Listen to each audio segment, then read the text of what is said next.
Ladies and gentlemen, dear colleagues, good afternoon and welcome to this workshop on climate disclosure in general and on the Swiss climate scores in particular. This is a jointly held workshop, between the Asset Management Association of Switzerland and Swiss Sustainable Finance. The reason why we do that jointly is very obvious. We have contributed to the development, to the framework of the Swiss climate scores under the leadership of the Department of Finance. And we have also, in the last few weeks, worked out a template which is more specific on how to implement the Swiss climate scores. And it is a very timely moment to speak here and present the Swiss climate scores for two reasons.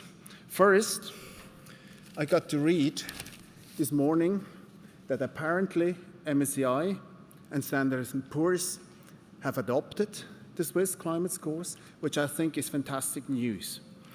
But also today we have published the templates for the Swiss climate scores, and we will learn more about the details later on. Now, for climate scores, for any score sheet, to add value to investors, to be of help, we believe that two conditions need to be met.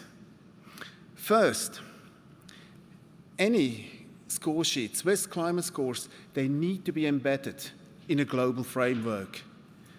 Finance, investors, they think and act globally.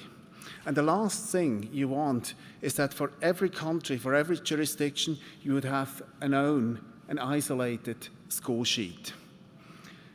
And the second condition we believe needs to be met, and that is from a bottom-up perspective. If you have a standard such as the Swiss climate scores, it needs to be implemented consistently in terms of language, terminology, the way certain numbers are calculated, in terms of comprehensiveness. That needs to be done consistently, because otherwise we have transparency, but investors cannot compare. And what is then the benefit of transparency? And today, we have structured the agenda exactly around those two conditions. We will first, in a high-level segment, take a top-down perspective and look at climate disclosure from a global perspective. What is the trend in terms of global policies, but also in reality, what are the challenges? This is then followed by a deep dive segment where my colleague Aurelia Fa will take over, and we will look into the Swiss climate scores in greater detail.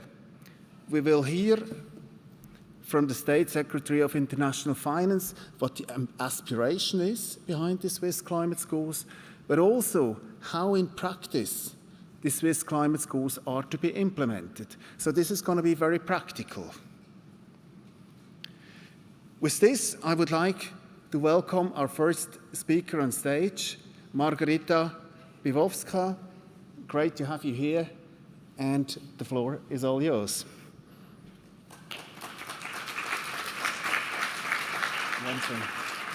I need to mention one thing. After each section, deep dive and high level, there's a short Q&A session. So please use the QR code that you see here. If you have any questions, we will take them up later on. And with this, for sure, it's all yours.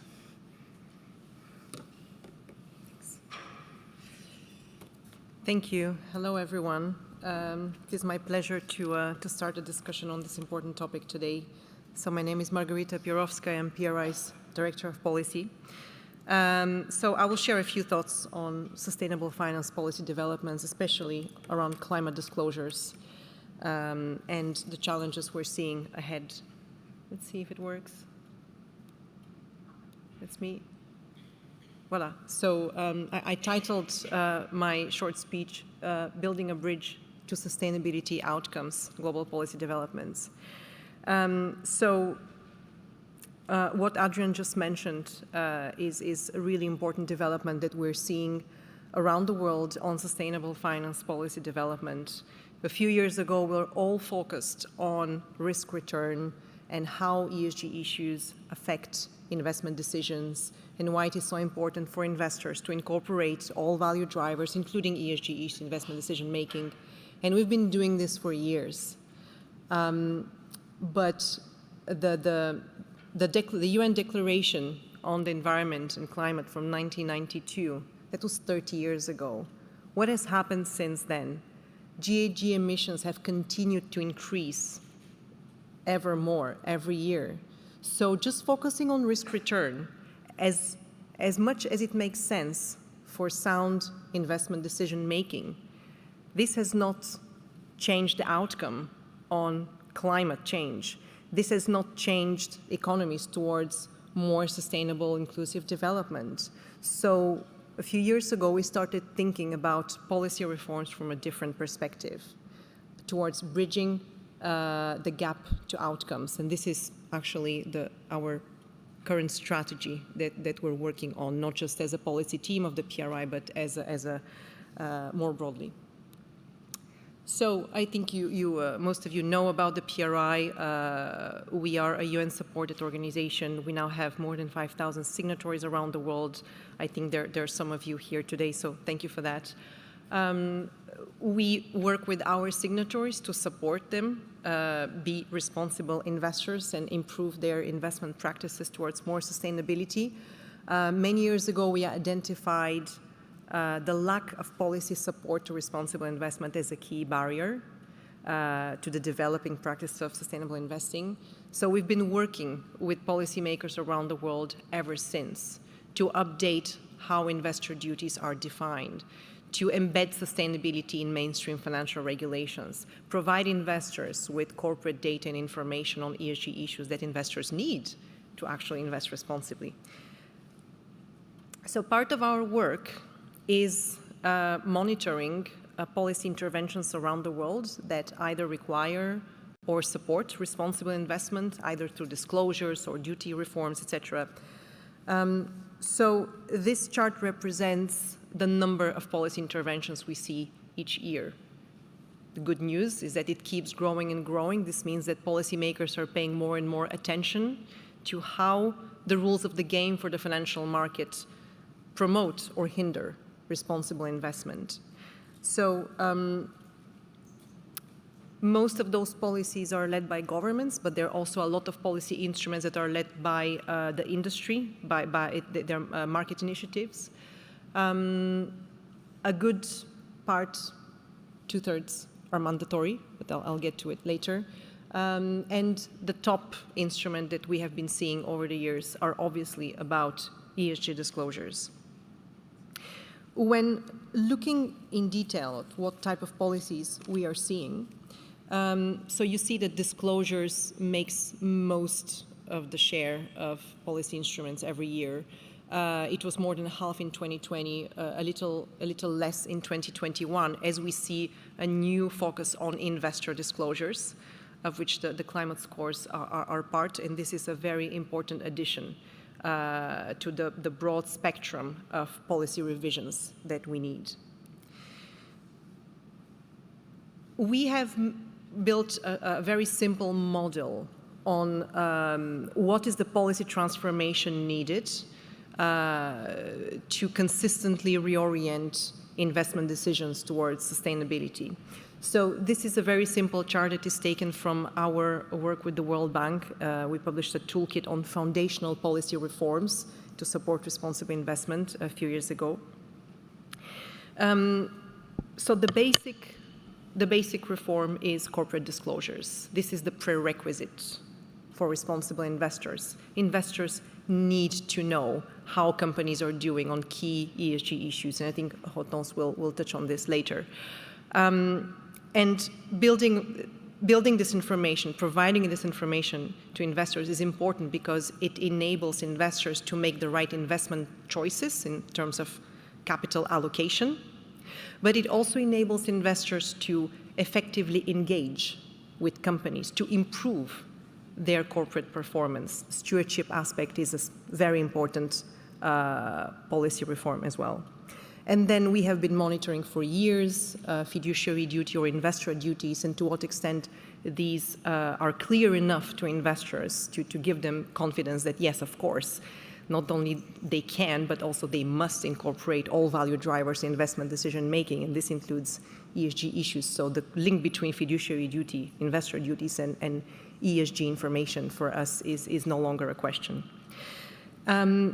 So we've been doing this for quite a while, and then when the Paris Agreement came in force, it suddenly changed the nature of the game on sustainable finance policy.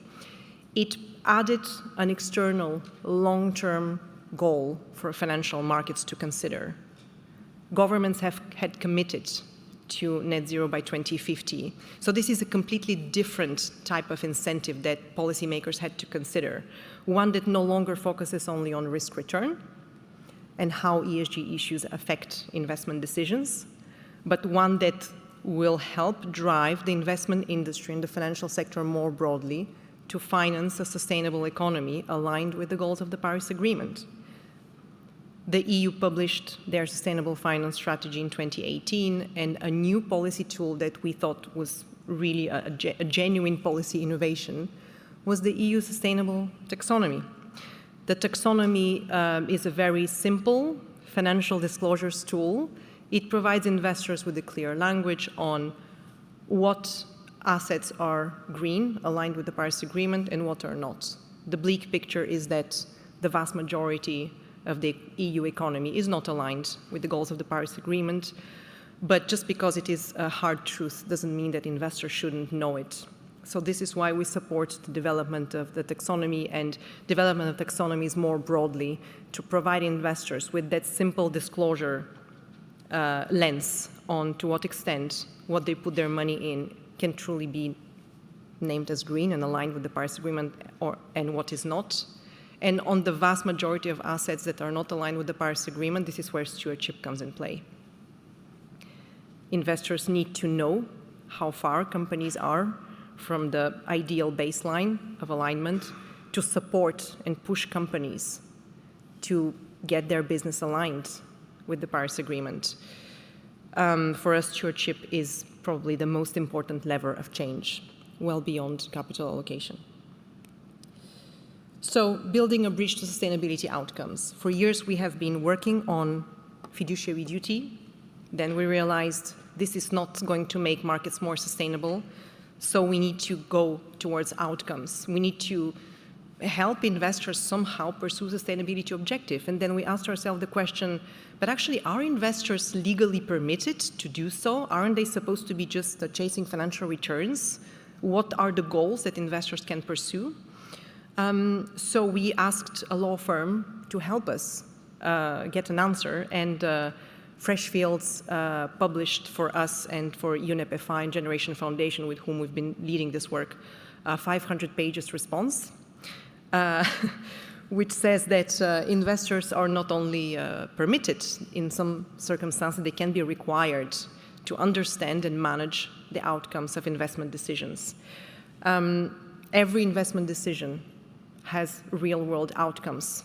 They can be positive or negative, intentional or unintentional, and the only way to drive the financial sector and the investment industry to support the goals of the Paris Agreement is to give investors clarity that they can do so, that you can tell a portfolio manager, you're going to do X% of return, but you're also going to align that portfolio with the Paris Agreement, and you're going to use the tools to show our beneficiaries how we do so. So investors need this clarity, and policymakers need to reform the policy framework to clarify this finding by Freshfields. Because Freshfields analyzed existing laws for pension funds, insurers, asset managers, and so on as of last year. So back then, the laws weren't really designed with the Paris Agreement in mind, but actually you can interpret investor duties in a way that if pursuing a sustainability objective, such as mitigating climate change, can be instrumental in you, investor, achieving financial returns tomorrow, then it is essential that you understand how you contribute positively or do significant harm to this objective, and manage this outcome. So this is not anymore about investment process, this is about investment purpose. So what type of policies we really need to see out there? It's about duties, it's about sustainability preferences of beneficiaries. It is about disclosures and transparency in the market on where the assets stand, where different funds stand, and this is where we see the Swiss climate scores as a really important tool to provide this necessary transparency, this enabling environment for investors to be able to pursue those goals, because yes, they can do it, and we need such tools to enable investors to do their job as they're required to. So just to give you a little sense of the complexity of the policy reforms that we start discussing with the policymakers and regulators with whom we work in different capital markets. So two examples of recent reports that we published to support our engagement with the EU regulators and with the policymakers and regulators in Australia. So on left you have the key recommendations that we published for the EU. And you'd be surprised to see this, because everybody would think that the EU has sustainability impact embedded at the core of the financial regulatory reform, but there is more that they can do to clarify very simply that, for example, to clarify that the prudent person principle includes consideration of sustainability impacts, that this is how investor duty is defined in the EU. We also need further reforms around the very difficult topics of beneficiary preferences and, more importantly, beneficiary best interest. What does that mean? To what extent does this include existential issues such as climate change? Clarify the relationship between financial and sustainability objectives, and so on and so forth. This is a very complex work that our team is doing. And on the other hand, for a market that is only starting on a lot of these reforms, on the other side of the world, Australia. So here we see a much more enabling tools such as taxonomy, effective stewardship, etc.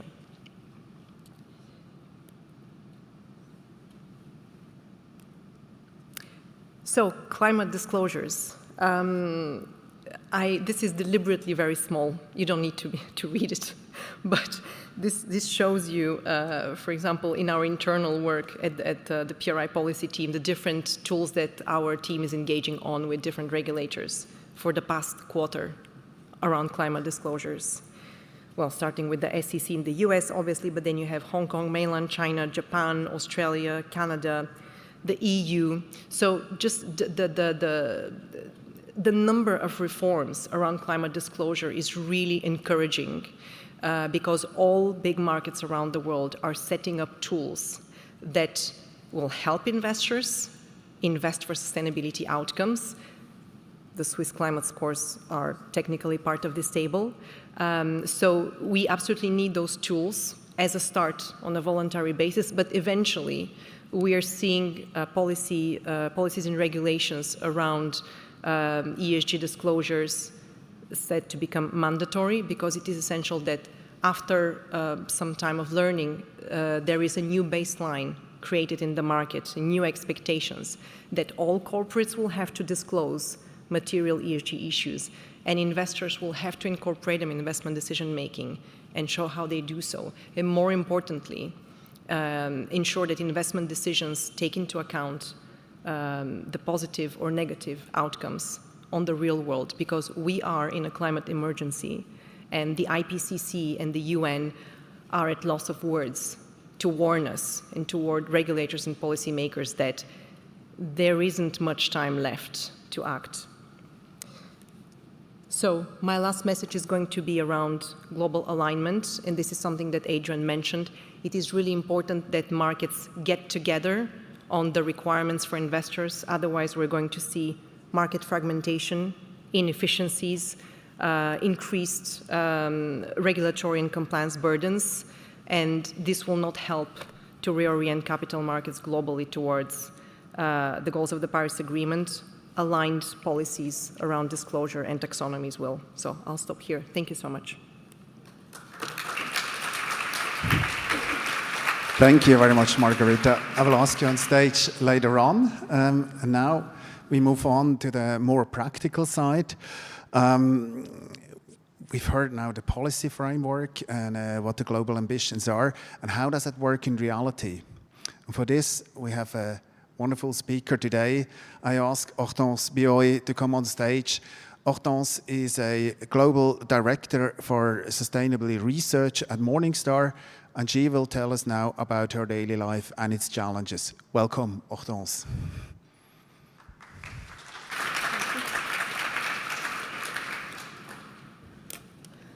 Thank you, and good afternoon, everyone. So for those who don't know Morningstar, Morningstar is a leading provider of investment fund data. Over our 30 years of history, we've acquired many businesses, but in recent years, we've acquired Sustainalytics, which is also a leading provider of ESG data and ESG ratings. So we use the ratings at the issuer level to populate our database with ESG data at the fund level. So as we've heard, investors need to identify, quantify, and manage climate-related investment risks and opportunities. And for that, they need data, they need research, and they need ratings. So in my presentation, I'm going to talk about the common challenges that investors face with climate-related data.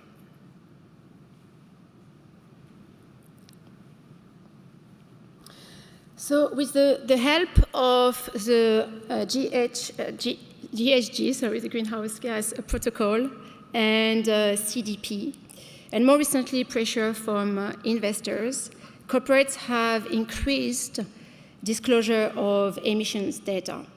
So reporting of greenhouse gas emissions has improved. But because reporting is still voluntary, gaps remain. Disclosure rates vary significantly by region, company size, and sector. So the region really that discloses the most data on emissions is, of course, Europe. So developed Europe report Scope 1 and Scope 2 emissions that are much higher than in other regions compared, for example, to the US. In China, only 23% of companies report. Larger companies are far more likely to disclose. More than 2/3 report the Scope 1 and Scope 2 emissions versus only half of mid-caps. And despite impending mandatory regulatory reporting requirements, only 10% of US small-cap companies report. Now, telecoms and carbon-intensive sectors like utilities and oil and gas show high disclosure rates, unlike technology or healthcare, which significantly lag, with disclosure rates of around 50%. Now, just a reminder of what Scope 1 and Scope 2 are. These are operational emissions metrics.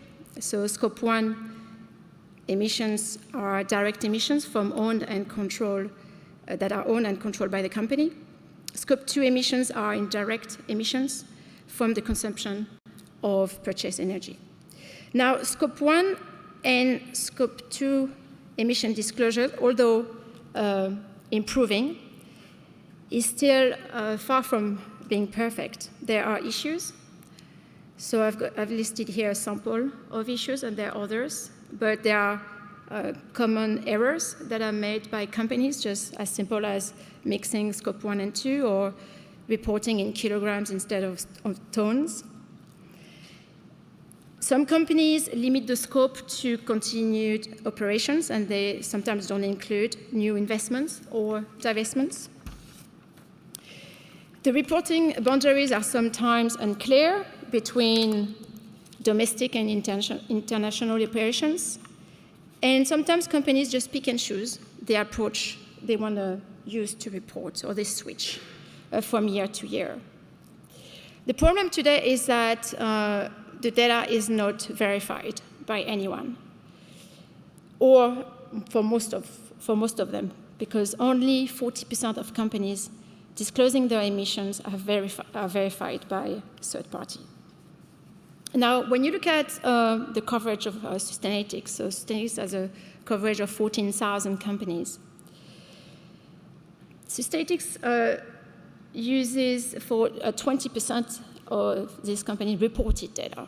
So 80%, close to 80% of the data that we provide to the industry is estimated. It's a very high percentage. Now, although Scope 1 and 2 emissions disclosures are imperfect, they're still better than Scope 3 reporting. So Scope 3 are emissions that occur in the value chain, upstream and downstream. There are only over 1,000 companies that adequately report Scope 3 emissions. And we know how critical Scope 3 is. But for many businesses, Scope 3 emissions account for more than 70% of the carbon footprint. Scope 3 is very difficult to calculate for the companies, and for, of course, us to estimate. But for the companies, it requires complex assumptions involving external counterparties and parts of the value chain where a company has little visibility. Downstream Scope 3 emissions, so the customers, are also challenging to assess, often requiring complex life cycle analysis. So Sustainalytics uses various estimation models to estimate this data. And for Scope 1 and 2, I'm not going to go into detail, but they use a statistical estimation approach as opposed to regression models. And for Scope 3, we use a multi-factor regression model. Now, there are also challenges with all estimation models. First of all, they require a lot of computing power. This is the domain, of course, of big data.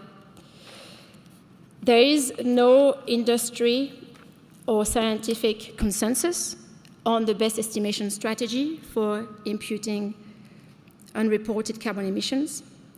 Irrespective of the methodology used, the predictive power of the resulting estimates tends to be low. Not only are estimates imprecise, but they tend to diverge materially from each other, with differences significant enough to sway results for large diversified portfolios. And opportunities to systematically improve the quality of estimates are limited by a lot of factors, for example, the heterogeneity of firms. So yeah, there is no straightforward approach to overcoming these challenges. Now, albeit imperfect, all this data is increasingly used by investors to do all sorts of climate-related analysis.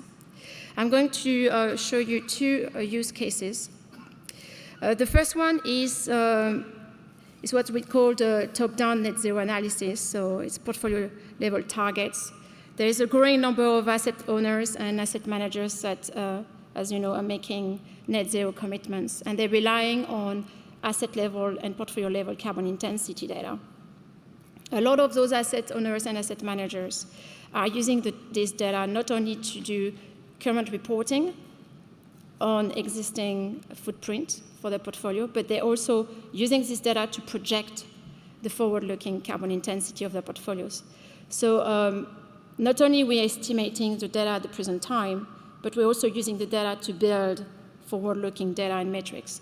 So we're kind of compounding any of the issues that we have in the underlying data. So of course, this is why we also badly need clean data as a starting point, because also all these predictions are used as core metrics to build net zero strategies. So this is an example of the top-down approach. An increasing number of asset owners and asset managers are also doing bottom-up analysis using methodologies like the net zero investment framework. which was created by the IIGCC. This is a great framework. But one of the things that you need to do that is access to emissions performance. Again, the same data that is estimated. So emissions are the starting point, but there are more metrics and indicators now that are relevant. And I've prepared a few questions for you to make this a bit more interactive. So if you don't have the question in the app, so I'm just going to ask you to raise your hands. So that's the first question. What do you think is the proportion of Forbes Global 2000 companies? So what proportion of Forbes Global 2000 companies have made a net zero target? So who thinks it's 12%? Okay, 35%. Yeah, 62. 84. No one. Oh yeah, 1%. Great. Well, the answer is 35%. So actually, you were right. I'm the only one to be able to see. The majority replied correctly, 35%. Now, what proportion of business leaders have high confidence in the company's ability to integrate carbon in investment and business decisions? Who says 3%? 22%. There's a bias. 64%. Okay. And 86%. It's 3%.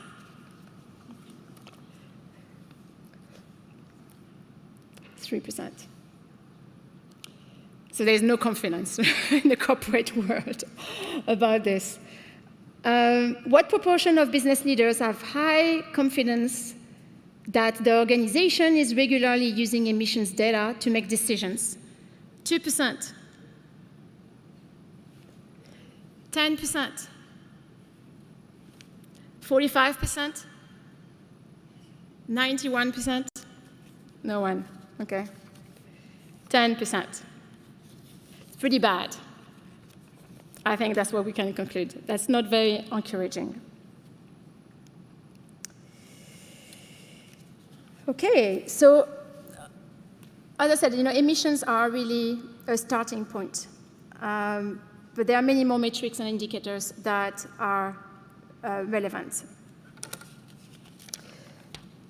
So I'm going to talk about one metric that Sustainalytics has developed, and that is not available yet, but will be in the first quarter of next year. So this is what we call the low carbon transition rating, and this is to help investors assess a company's net zero alignment. So this is something that other providers or even asset managers may call the implied temperature rise, which tells you what the global temperatures rise would be if the whole economy had the same percentage of misalignment emissions as a specific company. So here I picked Korea Gas.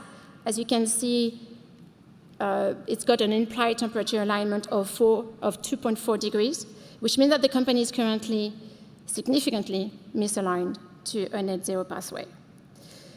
So the attractive, what makes this metric quite attractive is that it's quite intuitive. We're talking a lot about temperature, so now people are kind of familiar with the notion of temperature. They know that 2.4 degrees is pretty bad. It's higher than 1.5. And it is actually, of all the metrics that we have, is actually the one that is the most aligned with climate science, because it's using carbon budgets and overspend and the implications of global warming. Now, the problem with that metric, as I'm sure you've guessed now, is that it's using current data, so a lot of estimated data, and also we're using this data to forecast what the company is going to do and what alignment it's going to have over a very, very long time period, 20, 30 years. It's a very challenging exercise. Now, you can do that in very different ways. there's one graph missing. But what we do at Sustainalytics is that we're not taking the company's targets. We're actually coming up with our own targets. And we are following, by doing that, we're following the recommendation of the TCFD, which recommends forward-looking projections not to be based solely on stated targets, as they would incentivize a good target-setting behavior, but not actual emissions reduction in the real economy. Oops, okay, sorry about that.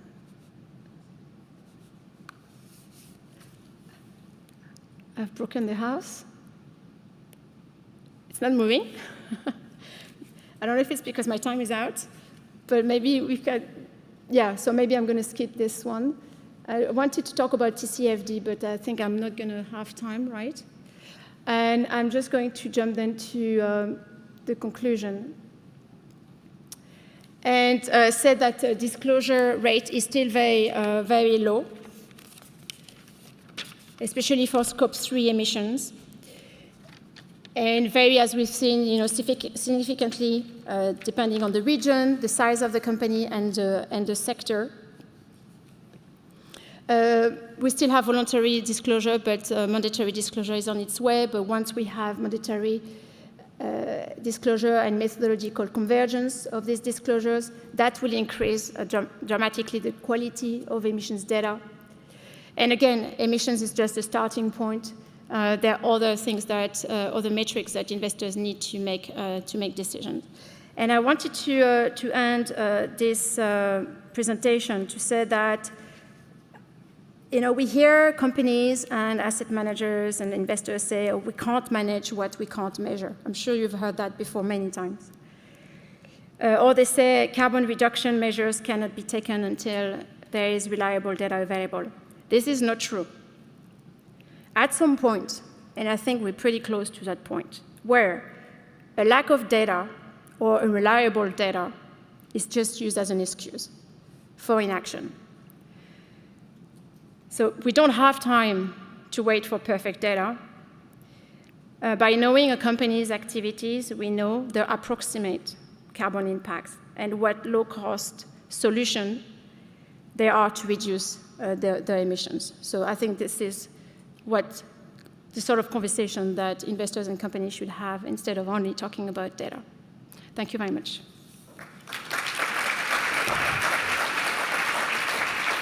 Thank you very much, Hortense. If you could join me over here to the seats, and Margarita as well, please. Oops, careful.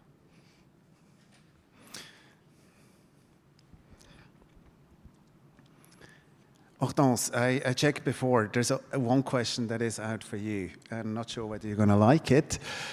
There's a micro. The question is, now we read and heard that apparently MSCI and Standard & Poor's are to adopt the Swiss climate scores. When will Morningstar follow? Well, you put me on the spot here. Yeah, why not? I can't speak for the company right now, but that's something I would support, definitely. Good, we look forward to that. Margarita, one for you here. Physical climate risk is fundamental for application of TCFD and adapting to climate change.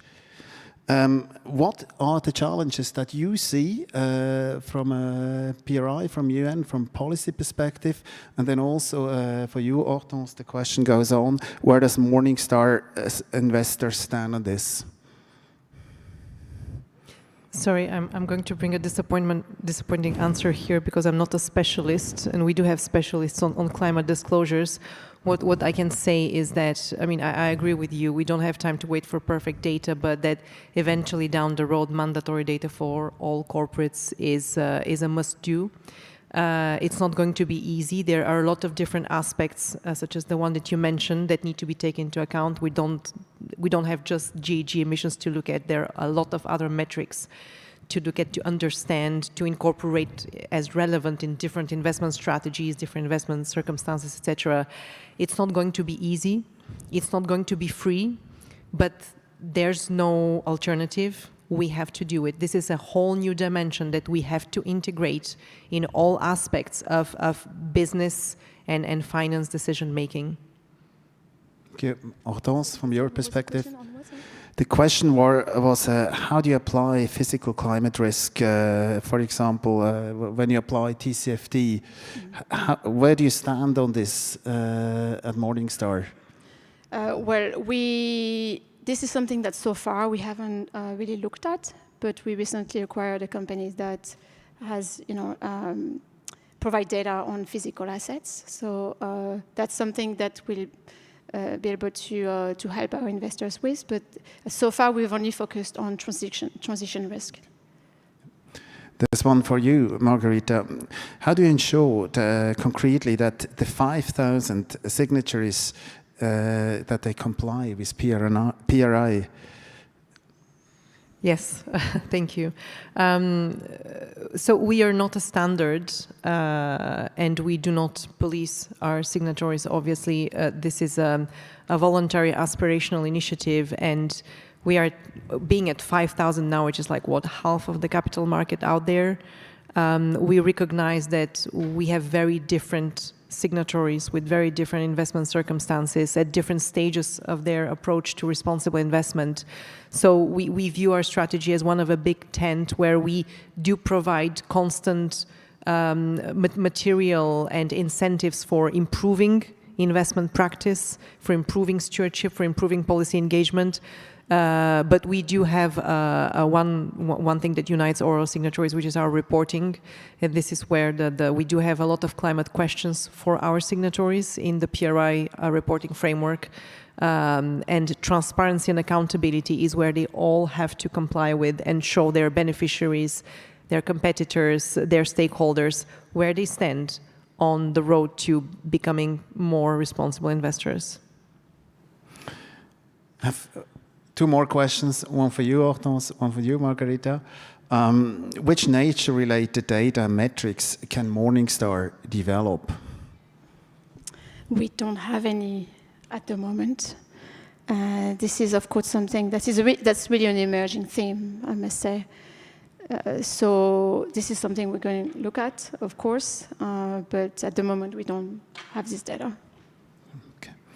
And the final one for you, the impression is that there are policies coming out every week, and then we hear from Hortense how challenging the implementation, living these policies in reality is. How closely do you coordinate and cooperate with companies like Morningstar to learn about the implementation, how easy that is and feasible that is? Yes, so we do have a lot of signatories for service providers with whom we cooperate on different aspects of data-related questions. We do have a program on driving meaningful data where we explore the same issues really to help everybody out there make better sense of it. But I wanted to point to something that Hortense showed in her slides, which was the percentage of companies that actually report on CO2 emissions, and you did see where Europe stands, 89%. Well, could be more, but it will be more, thanks to regulation. It creates a baseline, it creates the pure good data that then service providers can take up and do the much more meaningful, complex analysis that investors need using comparable, trustable data. So we all work from our different sides towards the same goal. We collaborate a lot, and eventually we need to shift the baseline through the Swiss climate scores and other initiatives so that we can get to the next stage, because we're only at the beginning of this road and it's not going to be easy, but we have no alternative. Thank you very much, Hortense. Thank you very much, Margarita. Lots of work ahead of us. Thank you for being with us. And with this, we come to the end of the first part.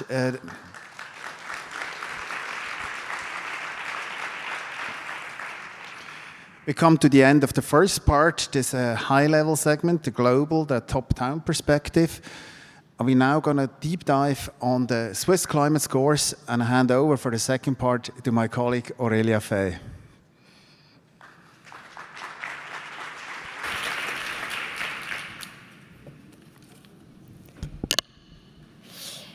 Good afternoon, everyone, and welcome to the second part of this event. For the second part, we're moving to an initiative closer to us, born in Switzerland and born, in fact, here at Building Bridges last year. And when it comes to climate transparency, we indeed are glad to have our own set of best practices that provides transparency on the extent to which financial products are actually aligned with the Paris Agreement. And these are obviously the Swiss climate scores. On June 29, the State Secretariat for International Finance, the SIF, introduced a set of six indicators that are based on internationally established standards and methods, looking at both current state metrics, but also forward-looking metrics, such as the one that were also presented earlier in the eye-level segment today. And to clarify some of the opening questions upon publication of these indicators, the Asset Management Association of Switzerland, together with Swiss Sustainable Finance, formed a joint working group and initiated the work to create a template, an Excel template that guarantees standardized calculation for the different indicators, and in order to also be able to uniformly display the results of those scores. And through the extensive know-how from our experts in that field, AMAS and SSF, we are happy today to present and to officially present this Excel template that guides and supports Swiss actors in providing comparable transparency when it comes to the Paris alignment of portfolios. This template is based on expert consensus and is available to the general public since today noon. And it's available on both AMAS and SSF websites. The SIF encourages financial players to voluntarily report on those standards and those indicators on a portfolio basis. And so obviously this first version of the template is a starting point and will be tested by the different industry players. And we hope that it will hopefully help foster implementation. Just wanted to take the opportunity to thank all members of our joint working group that contributed to the development of the tool. And it's a round of applause for all the persons listed there. And we obviously welcome any feedback for this, for any improvements on the template in the future. So after this official launch, we now are moving to our guest speaker, to the second part of the session, where we have the pleasures to bring you two different perspectives on the climate scores, on the Swiss climate scores. First, the perspective of the initiator of this idea. So that's the Secretariat of International Finance of the Swiss Confederation. And in the second part, we'll move to the implementation side and the industry perspective, how our asset managers are going to look at implementing those scores. So first, let's turn to the initiator of the scores with a message from the State Secretariat for International Finance, State Secretariat Daniela Stoffel, through a video message. Dear audience in Geneva, I do regret not being with you today to be able to take part in the discussions and exchanges that normally and always happen at the Building Bridges Summit and the community-led events. But at least I have the opportunity to talk to you on the topic of the Swiss climate scores.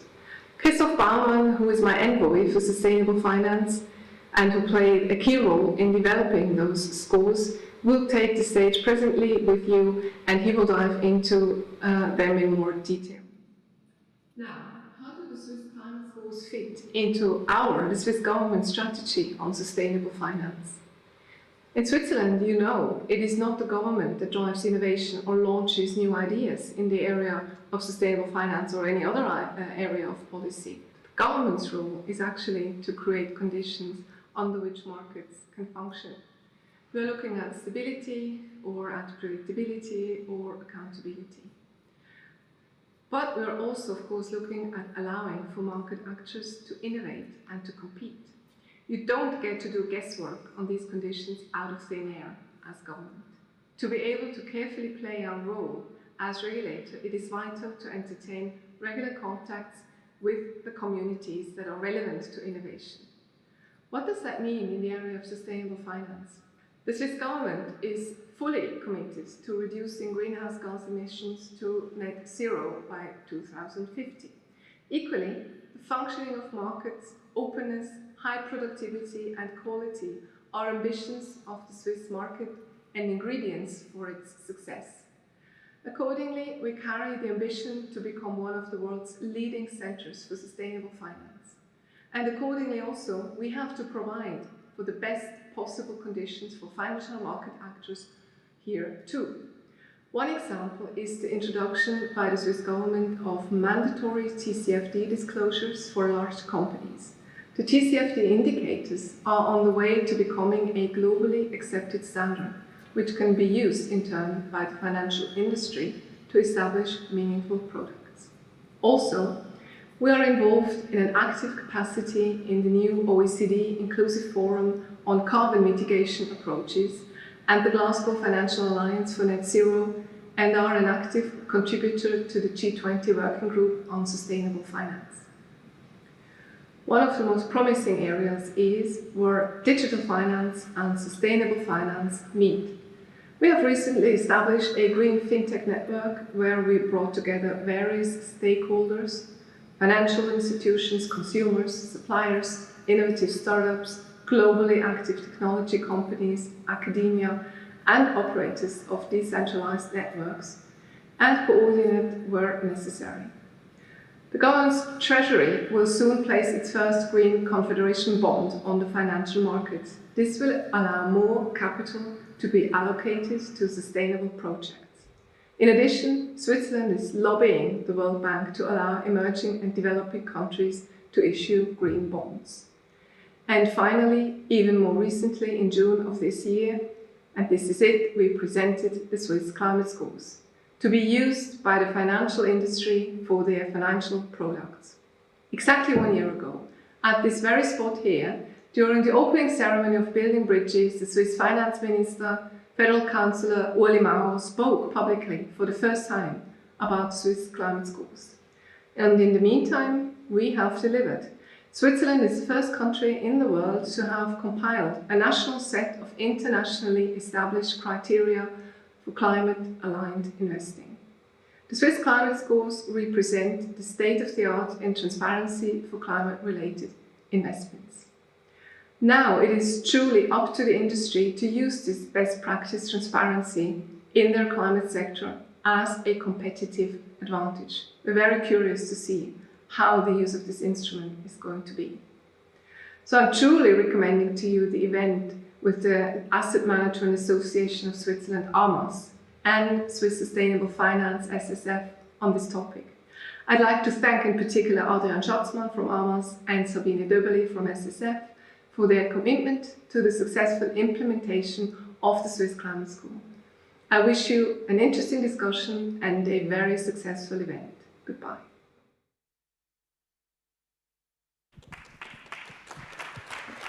Thank you, State Secretary Daniela Stoffel. I will call on stage Mr. Bowman, Special Envoy for Sustainable Finance, to continue the conversation.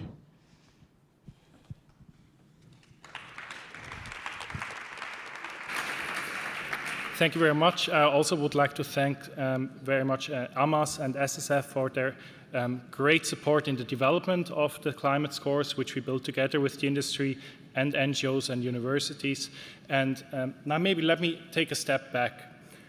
Three of the key initiatives recently in the area of climate to me are, on the one hand, and we've heard it today already, the TCFD disclosures, which Switzerland is actually making mandatory in the next couple of weeks for the global, the entire economy, focusing on quantitative data such as Scope 1 and Scope 2, Scope 3, such as transition plans and climate alignment metrics. So the other initiative is the Glasgow Financial Alliance for Net Zero. So you see a global drive towards net zero commitments from financial institutions, which are absolutely important in our endeavor. And the third one, very related to both, is the Science-Based Targets initiatives that looks at all the sectors in the world and defines standards to transition to net zero and verifies the interim targets of corporates and financial institutions as well. And we set out with the question, can we build on top of these key initiatives internationally, can we build on top of them an answer to the elephant in the room, which is, what is Paris-aligned investment? What does that mean for a portfolio, for an equity and bond portfolio in the market? And as mentioned before, we set out that in a very collaborative exercise, and we came up with 6 indicators, 2 of which are backward-looking, looking at the emissions and looking at the exposure towards fossil fuel, and the other 4 are forward-looking. So having a robust percentage of how many companies in the portfolio have a science-based target externally verified to net zero. What is the global warming potential of that portfolio, which is the implied temperature rating mentioned before. So what's the warming of the world if all the companies in the world acted with the same ambition as the companies in the portfolio?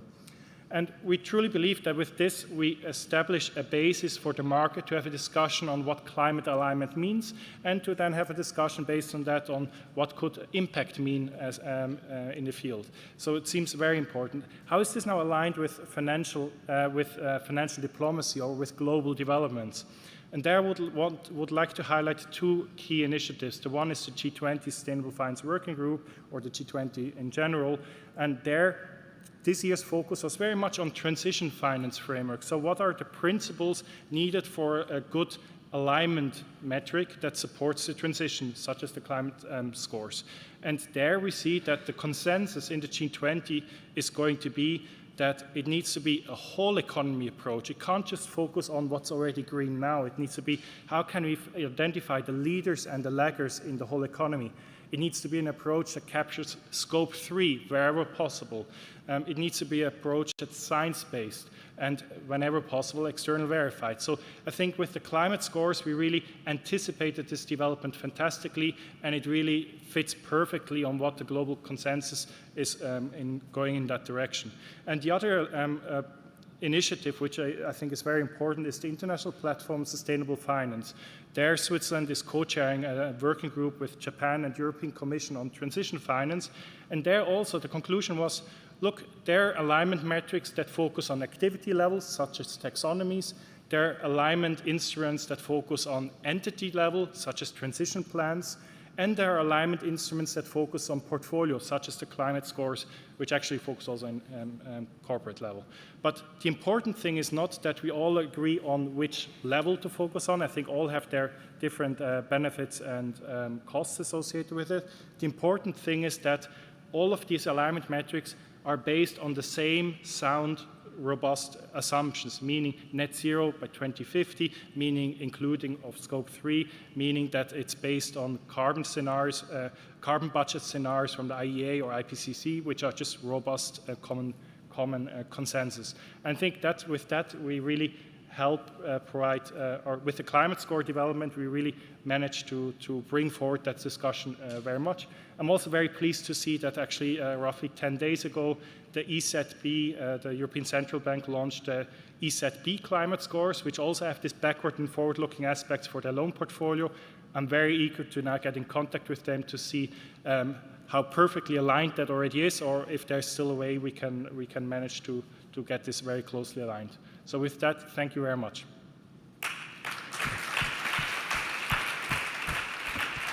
Thank you very much, Christoph, for this perspective from the government. We'll have Q&A right after the second part. And the second part is we would like to bring another perspective, and probably one of the most important perspectives, which is the perspective of the one that will be implementing and already working on the implementation of the Swiss Climate Score, that are this is obviously the industry. With 2 case studies from 2 institutions that were key in the elaboration of the template of the Swiss climate scores. And so for the first case study, I'd like to ask Philippe Legal, Senior Engagement Specialist from Pictet Asset Management, on stage.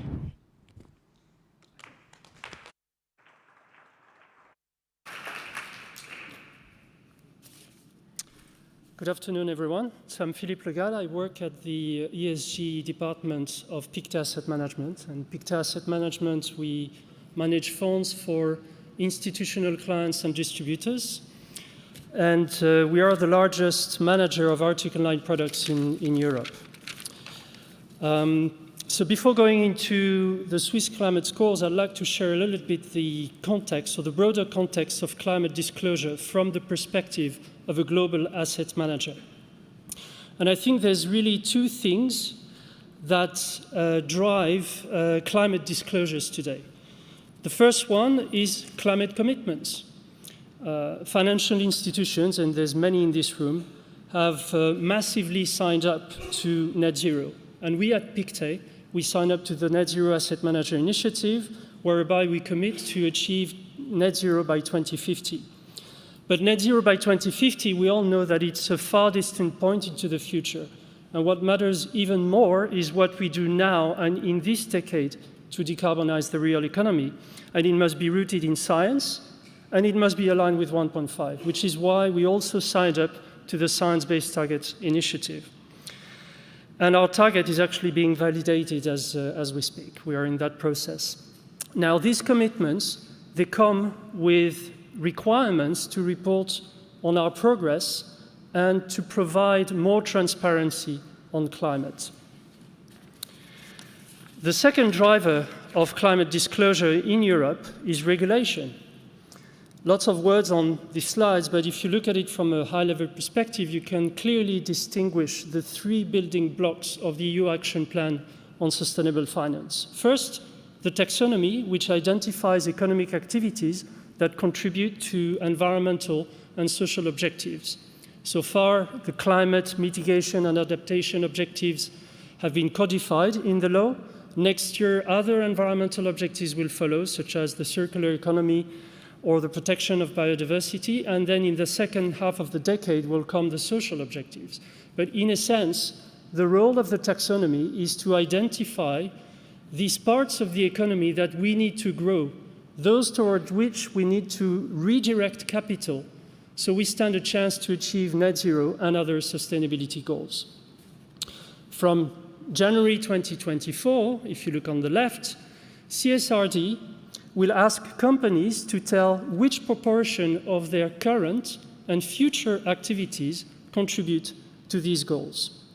And they will also have to report how they manage environmental, social, and governance issues. So think about greenhouse gas emissions reporting, hazardous waste, etc. Finally, under SFDR, financial market participants today have to classify their products into different categories.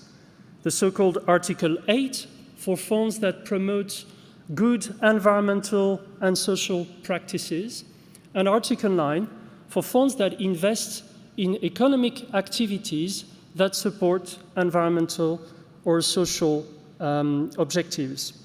And both categories must also report on impact indicators, and again, think about greenhouse gas emissions, hazardous waste, or gender pay gap.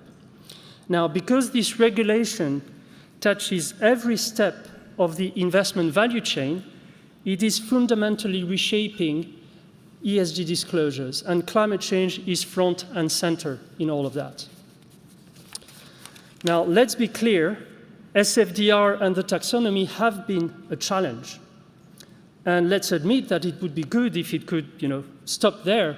But in fact, what we're seeing is a mushrooming of taxonomies and ESG disclosure requirements around the world.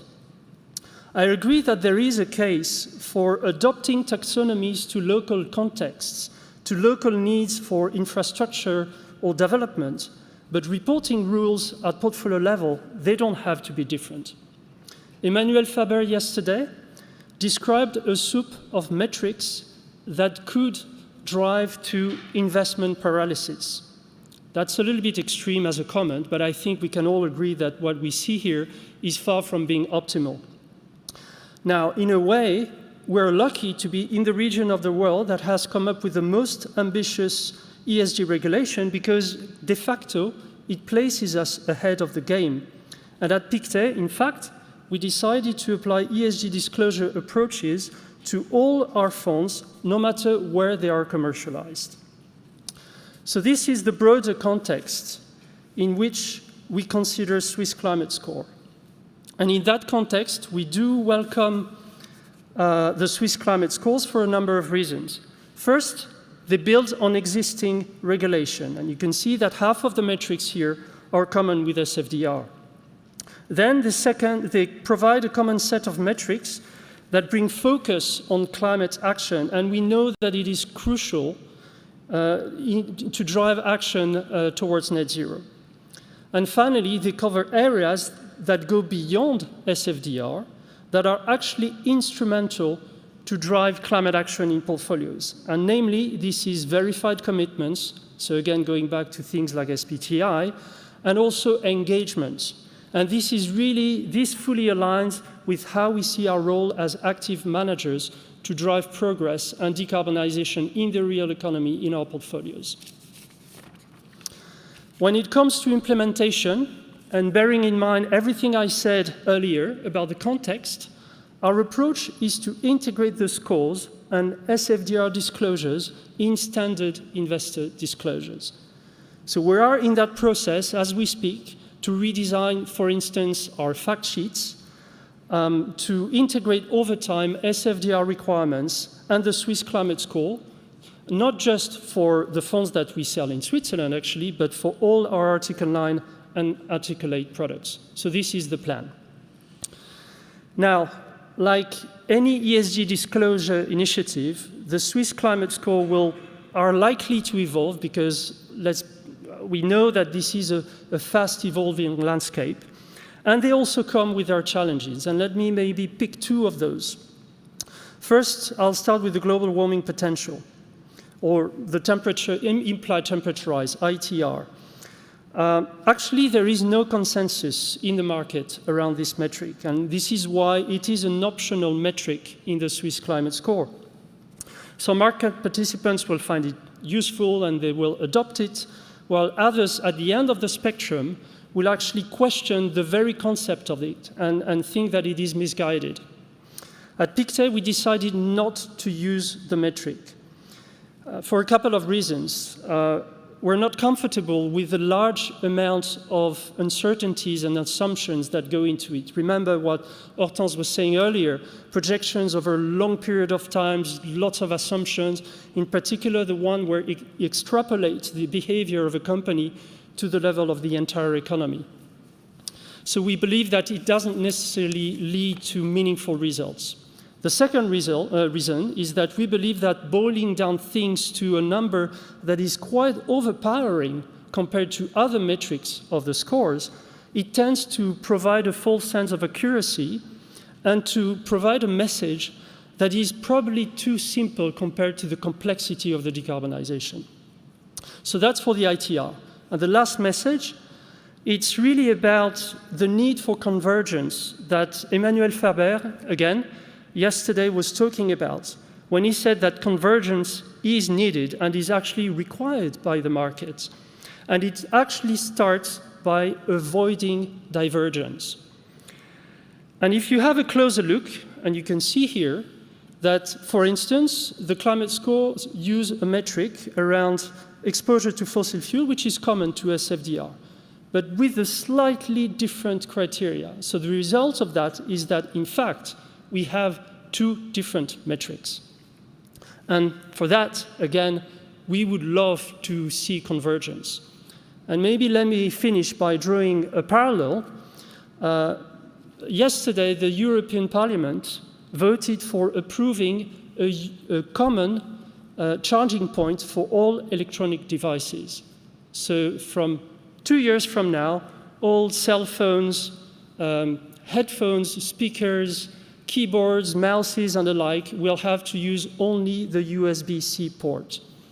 So we can see how reducing complexity through targeted differentiation allows to benefit the consumers and the environment while maintaining the capacity of manufacturers to do innovation and to produce differentiated products. So maybe my final message to standard setters around the world is, please give us one common charging point. Thank you.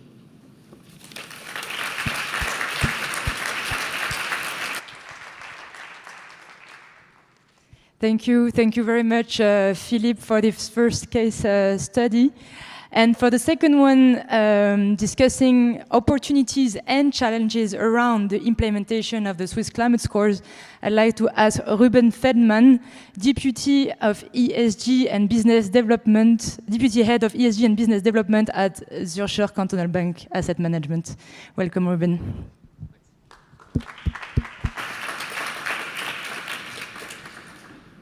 Hello. I'd also like to thank Amas and SSF for this collaboration that has actually yielded something very productive that we definitely will use in practice and that will save us a lot of headaches. It's also been actually a great collaboration with the CIF to get to what the requirements are, and at least as a Swiss asset manager, we feel the process has been a lot more integrative than the EU regulation, which is falling upon us quite heavily. So my department looks at how to integrate sustainability generally into all of our asset management at ZKB, where we have about 240 billion Swiss francs under management. This is an independent department, so we're not linked to a specific asset class. And actually a key part of our work is dealing with regulation, and within that comes reporting. So this year we've been extremely busy with SFDR, and we hope to facilitate the transition into also adding this to our reporting. So I could have called this presentation the good, bad, and the ugly, and I'll start with the good. The good thing about this Swiss Climate Score is that it's going to bring clarity over what we mean by certain terms. On the right-hand side, you see an excerpt from our own custom sustainability report, which is on a fund that we would call the Sustainable Line Fund. And on it, you will see different KPIs that are described for the fund and the benchmark. And basically, all of them, except for the MSCI ESG score, is actually an internally concocted score and comes from perhaps third-party data. But the way that we construct a score is proprietary, and actually every time we meet a client, if it's a new client, we have to explain what the methodology is behind. In addition to having to explain the methodology behind, we also have to make sure that we have the credibility to make a statement such that we are able to say, okay, well, a company's ESG score is X because these are the KPIs that are relevant and that's what we look at. And the Swiss Climate Score brings uniformity in terms of what the KPIs need to be, how something is defined, and this means that this credibility aspect is granted. We also have validation because it's come from a panel of experts and also has, let's say, an authority into how things are going to be determined. And it also brings insights. For example, implied temperature rise, we are also not going to be using, at least at first, but we are definitely investigating how this can help us, if at all. And it definitely is something that we can look at in parallel, even if we don't report on it. And a very strong advantage of this uniformity that this climate score brings is explainability. So, of course, in the initial stages, clients will have to understand what is meant by carbon intensity, how do you measure it, why do you use revenue and not enterprise value, or why do you use the other and not one. But this explanation will be the same by every asset manager to the same client. And so after a while, it is going to be more or less a standard, and we will not need to have to re-explain this every time, because other asset managers are also helping in the education of the investor base. And this also means that investors are going to have much less confusion, and they can actually use this data to make better informed decisions on their perspective, as to how they want to allocate their own investments through asset managers. The bad, it's actually not that bad, but it's not great. So there are a few regulatory reporting standards that we have to abide by, and this is not even mentioning TCFD, which actually does quite a good job at integrating a lot of the different initiatives that we have to report under, such as the Net Zero Asset Manager Initiative and so on. And of course, the Swiss Climate Score adds another layer, although it is highly, let's say, congruent with a lot of the criteria that we already have to deal with. Of course, as was mentioned in the previous presentation, there is this issue where some KPIs are not exactly the same. And of course, the more of the same makes it easier for everyone, for us, for the investors to understand what's going on as well. And I would also maybe highlight a little bit about the EU taxonomy, which I mentioned at the beginning, and of course the SFDR, so the reporting regulation that comes with this taxonomy. It was mentioned earlier in the session that it is simple. In theory, it could be simple because what you're trying to measure is how far a company contributes to a sustainable goal according to a specified taxonomy. In practice, it is extremely complex because firstly, the companies that are supposed to provide us the information on how they tackle the taxonomy don't have data yet. We have to comply with the regulation before the regulation is fully specified.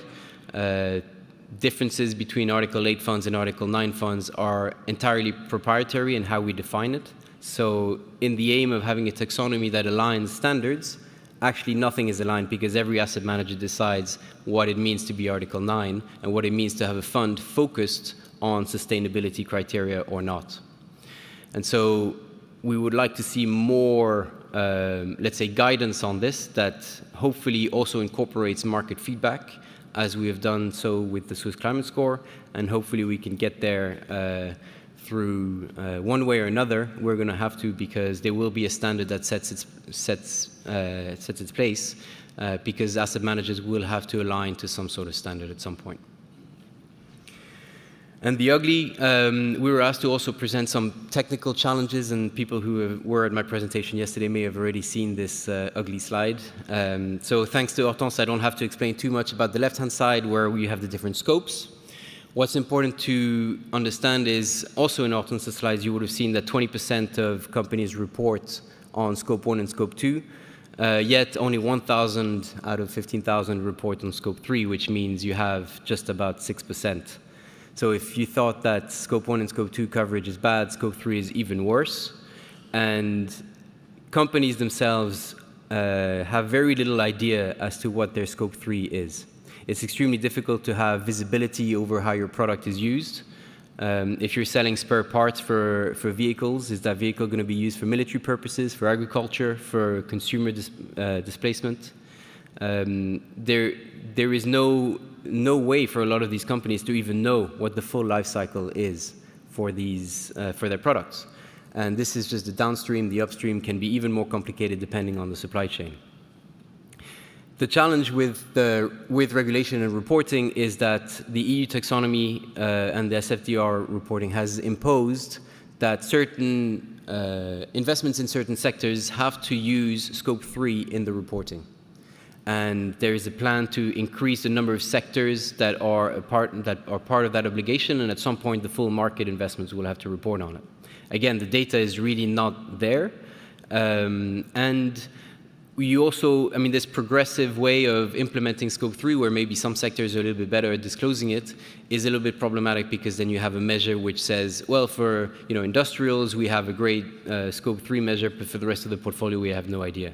And you cannot have a full portfolio overview, and it doesn't really make sense from that perspective. So actually the Swiss Climate Scores have decided to over-comply in the way that we report Scope 3, at least in the worksheet, and to report on Scope 3 on everything, but also to report on Scope 1 and 2, ignoring Scope 3 separately, so that we can get the company operation view and the full view, knowing that the full view has a lot of ambiguities in terms of data accuracy. Now, on the right-hand side, you'll see kind of the percentages per industry of what Scope 3 is. An important caveat is to understand that if you have a full global view of the full economy, you don't actually need scope 3, because the scope 1 and scope 2 of every company already counts all of the potential scope 3, which is essentially double counted. Because if you have the supplier, the producer, and the user in your full view, then their own emissions are already accounting for any potential use of scope 3. The issue is that as investors, you don't invest in the full market. You only have access to publicly traded markets, so you're already restrained from that perspective. And so it's important to have a issuer-specific view. The problem is that if you dump everything together, scope 3 is so much bigger in terms of tons, but not real tons, just theoretical tons, because you're double counting, that you will lose the focus on company operations, which is the scope 1 and scope 2.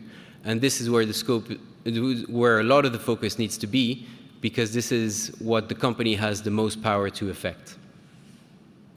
So with that, I'd like to thank you very much. Thank you. Thank you very much, Ruben, and stay on the stage. I'll ask also Philippe and Christophe to join us for the Q&A.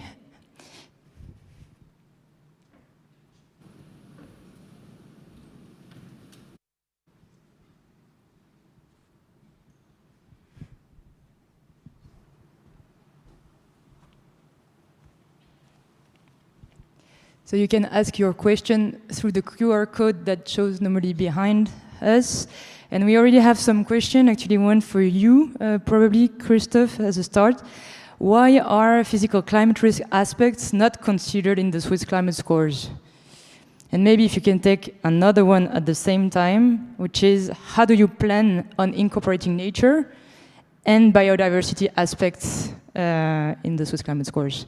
So as the initiator, you may have an answer. Two good questions. So the first question is, well, the purpose of this climate scores is really showing alignment with Paris Agreement. So it's the physical risk of climate change are a key part of the TCFD regulation. So on the corporate disclosure side, this tool, this instrument, the climate scores, has a really focus on alignment, and their physical risks play less of a role. The second thing, it has a pure climate focus, and this is really, we set out with, we cannot deal with we cannot develop a sustainability framework covering all the aspects. It's too complicated. Let's focus on one. Climate change is already complicated enough. Although once the metrics are there, once TNFD is implemented, once there's alignment methods, there's an established consensus on what could be good KPIs, I'm more than open in a couple of years to think about the Swiss nature scores, but I think we're just not there yet by far. So I think that's just, we need to park that idea until there's data available on that front. Actually, we've got one question on data, and we've talked about data also in the first panel, and I think that's a question for all of you. We've mentioned that data is not always verified and estimated. So in your opinion, who should verify the data? Well, a couple of fronts. If I maybe quickly may address one point, the convergence between the KPIs, for instance, with the exposure to fossil fuels. I think that's exactly why we set out the climate score launch in a two-tiered approach that we launched last summer, and then gave us the mandate to look at the implementation and then to tweak it if necessary. And I think that's a prime example of, obviously, it's a no-brainer to tweak it to align with a very similar indicator. Not to now already decide on that, but I think that's a no-brainer on that side. When it comes on the climate data, I think the climate scores depend very much on external verification when it comes to the corporate transition plans. So it only allows SBTI verified transition plans to come in. It also depends a lot on TCFD disclosures, and there it's jurisdiction dependent. So in European jurisdictions, you have an external verification on the TCFD reporting. In the Swiss mandatory implementation, you unfortunately don't have it. So it's a bit jurisdiction dependent. Other views, Ruben, maybe? Yeah, I would also add that essentially, if you're required to report data as a corporation, then it's something that you should be responsible to make sure that it's correct. And so I don't think there should be the need for oversight of every single data that is being presented. However, the consequences for showing wrong data should be there for companies, and this will give them the incentive to report right data, or at least to be extremely clear on what the underlying assumptions are. Maybe I'll add to that. I think there's also a role for asset managers, which is engagement. You know, when you start engaging with a company about its decarbonization strategy, step one is the greenhouse gas inventory.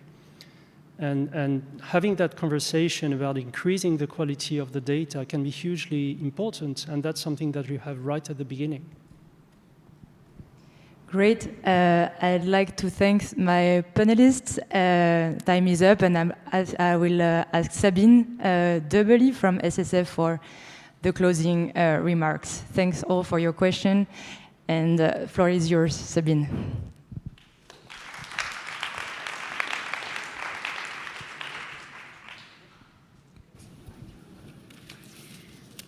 Well, thanks to all the speakers that have presented such broad insights into how these Swiss climate scores are actually designed and how they are implemented into practice. Let me conclude with a few views of what we've heard in the session. I found it quite impressive to hear from Margarita this reference to the Freshfields 2 report around the fiduciary duty for impact. We all know it's no longer enough to just focus on risks. We really have to look into how our investments are aligned to the overarching goal of being at net zero in 2050. We then heard from Hortense Biot how it is still a challenge to actually get the data. I did think it was quite impressive in a negative way to see that only 20% of this data is reported and the rest are estimates. So definitely a long way ahead. But her quote was so important. We don't have time to wait for perfect data. And that, I think, is the case for all the activities in sustainable finance. And this is also where SIF started when they initiated the project to design the Swiss climate scores only in late December, early January this year. So there wasn't much time to go that way, but it was clear for SIF they want such a set of indicators, knowing fair well that we're not there yet in terms of the data landscape. Well, we at SSF and AMAS, we really said to ourselves when they were out, there are still a lot of open questions linked to these indicators, and we need to provide to the market a tool that helps you in starting to work with these Swiss climate scores, starting to calculate them, and there we just wanted to avoid further confusion. That's why we provided this template that also shows exactly how we should calculate the different KPIs. And for those of you that don't purchase all this data straight from a provider, that also gives you something at hand to really do it calculation-based, based on your individual investments. So it should reduce uncertainties where possible, provide a useful tool, and it's also an encouragement to our members to really report on the Swiss climate scores. I think we can no longer wait for the perfect data. We just have to start. And in this sense, I think, unfortunately, we're not at the end of the journey. Again, we're only at the start of a journey in two different dimensions. I know that the template that we published today, and you find it online on both websites, is also not perfect yet. I'm sure we'll spot some mistakes. I'm sure we will need even more clarification as to some of the definitions, and we will keep working on this. So take it as version 1.0, and there will be a version 2.0 as well. But we also can't stop the journey here with regards to the topic. We're dealing with climate change here. Many of you have visited so many events throughout Building Bridges talking about other sustainability challenges. And that is not alone nature risks. It is also the social dimension. And we can't stop at climate. We have to bring everything together, which is why our work also doesn't end here. We and AMAS will continue to work together to also prepare solutions for other sustainability topics that we all have to tackle so urgently.